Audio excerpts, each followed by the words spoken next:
क्या आपको लगता है सरकारी नौकरी सिर्फ मेहनत के दम पर मिलती है? अगर आप ऐसा सोचते हो तो बिल्कुल गलत हो आप। क्योंकि दिल्ली पुलिस में जो रिजल्ट सामने आ रहे हैं ना, उसको देखकर बच्चे से लेकर के टीचर, सारे टीचर हैरान हैं, सारे बच्चे हैरान हैं। और मतलब कुछ कैंडिडेट्स के तो मैं स्कोर देख करके मैं हैरान हो गया हूं कि उनके 100 में से 100 नंबर आए। मतलब जीएस में 50 नंबर लेके आए बंदा। मैं मान सकता हूं कि वो मैथ्स में ला सकता है, रीजनिंग में ला सकता है, लेकिन एसएससी लेवल की जीएस में आप 50 में 50 नंबर कैसे ला सकते हो? या तो आप एक एलियन हो, स्टूडेंट तो आप हो ही नहीं, क्योंकि स्टूडेंट ऐसा काम आज तक किए ही नहीं है। क्योंकि मैं आपको पिछले रिकॉर्ड्स भी बता सकता हूँ। जो पिछले बार हाईएस्ट जिसके लड़का था, उसके 95 नंबर थे। दिल्ली पुलिस में जो हाईएस्ट स्कोरर था, टॉप रैंक 1 में जो था। और जो लड़की थी, उसके 85 समथिंग थे, जो टॉप लड़की, ठीक है।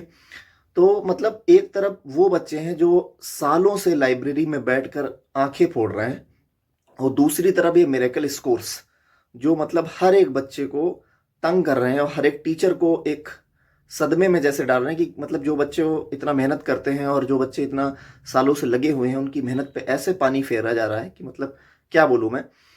ये पहली बार नहीं हो रहा है, ठीक है, ये पहली बार नहीं हुई है, ठीक है।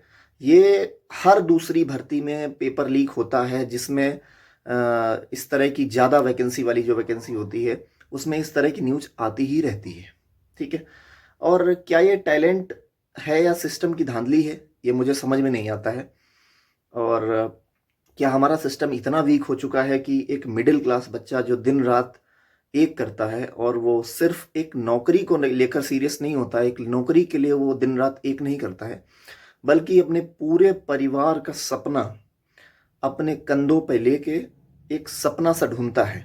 और पर जब ऐसी धांधली होती है ना, तो वो सपना उसका टूट जाता है। और उसका ही सपना नहीं टूटता, उसकी पूरी फैमिली का सपना टूट जाता है।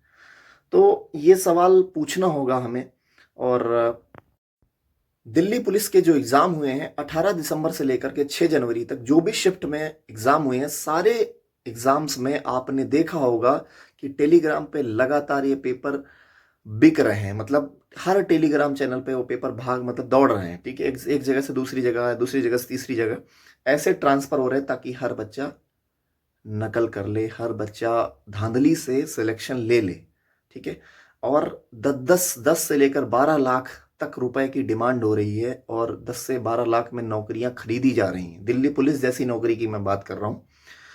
मतलब ये जो सॉल्वर गैंग है, कई बार पकड़ा भी जा चुका है, और इस पर कार्रवाई भी हुई है, ठीक है। लेकिन बच्चे इसको लेकर के बहुत परेशान हैं, रो रहे हैं। काफ़ी बच्चे सदमे में हैं कि मैंने इतनी मेहनत से इतने घंटों पढ़ाई करी, उसके बाद ये रिजल्ट आ रहा है कि इस पेपर में लीक हो गया, और 100 में से 100 नंबर करके आ रहे हैं। मतलब पेपर बिक रहा है। मतलब सरकारी नौकरी पे बच्चों का विश्वास ही उठता जा रहा है। ये तो वही बात हो गई ना, बच्चा तैयारी कर रहा है, साल भर मेहनत कर रहा है, और उसको पता चलता लास्ट में, या तो ये तो पेपर कैंसिल हो गया, या ये पेपर तो लीक हो गया।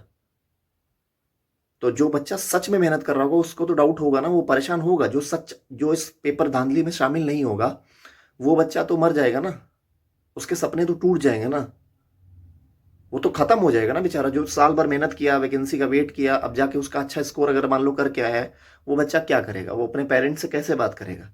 क्या उनको समझाएगा कि मैंने तैयारी करी और पेपर लीक हो गया?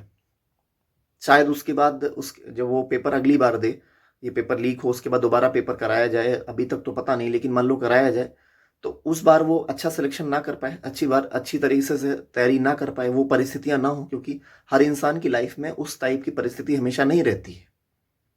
जैसे एक परिस्थिति हमेशा नहीं रहेगी, तो उस तरह से उसी की जिंदगी में लगातार वो परिस्थिति नहीं रहेगी कि इस बार उसने एग्जाम क्वालिफाई कर लिया, तो जरूरी थोड़ी कि अगली बार वो क्वालिफाई कर ले।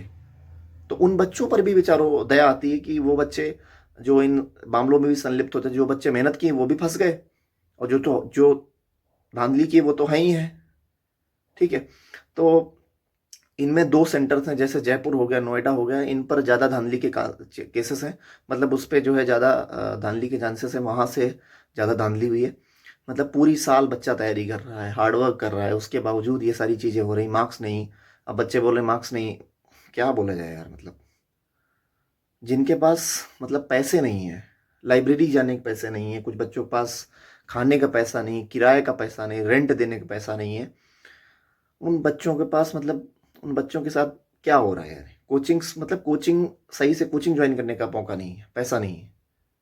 ठीक है, इस पर दो टीचर्स ने अच्छा स्टैंड भी लिया है। अभिनव सर को मैं सपोर्ट करता हूँ और उन्होंने इस पर सबसे पहले वीडियो बनाया, और अंकित भाटी सर ने भी इस पर बोला है कि इस पर जो है निष्पक्ष जांच होनी चाहिए, और आवाज़ भी उठाई है, उनको मैं सपोर्ट भी करता हूँ। तो इस पर आप लोगों को भी सपोर्ट करना होगा। ठीक है, कुछ चीज़ें आप लोगों के हाथ में भी हैं। ठीक है, पिछले सालों में जैसे जो धांधलियाँ हुई थी उन पर इन टीचरों ने अच्छे से कदम उठाया, उस वजह से पेपर कैंसिल हुआ, दोबारा पेपर भी हुआ। और जो बच्चा फेल हो जाता है उसको कोई नहीं पूछता है, कोई एक टीचर नहीं पूछता है, कोई इंस्टीट्यूट नहीं पूछता है, कोई कोचिंग वाला नहीं पूछता है। जो पास हो जाता है, जो टॉपर होता है, उसको हर प्लेटफॉर्म बुलाना चाहता है अपने चैनल पर, अपने अपने अपने जो उसका कोचिंग है, कोचिंग सेंटर पर उसका स्वागत सम्मान सब होता है। जो बच्चे फेल हो गए उनका क्या होगा? उन पर कौन सवाल उठाएगा? उन पर उनके लिए कौन स्टैंड लेगा? तो ये सारी चीज़ें भी सोचने वाली हैं। सब जो है खेल आप जानते हो किस चीज़ का है आजकल, तो ये सारी चीज़ें सोचने वाली हैं। तो हमारा तो यही है कि हम, ठीक है, ये हम सब का स्टैंड है, हम सबको साथ में सवाल उठाने होंगे। हमें सवाल पूछना होगा उस सिस्टम से जो ये धांधली करवा रहा है। अगर आज हम चुप रहे तो कल फिर किसी एग्जाम में ऐसा ही होगा। इसलिए इस वीडियो को ज्यादा से ज्यादा शेयर करो, ताकि ये आवाज, ये जो वीडियो है, उन अथॉरिटीज तक पहुंचे और उन बच्चों, उन टीचर्स तक पहुंचे जो इस आवाज को उठा सके।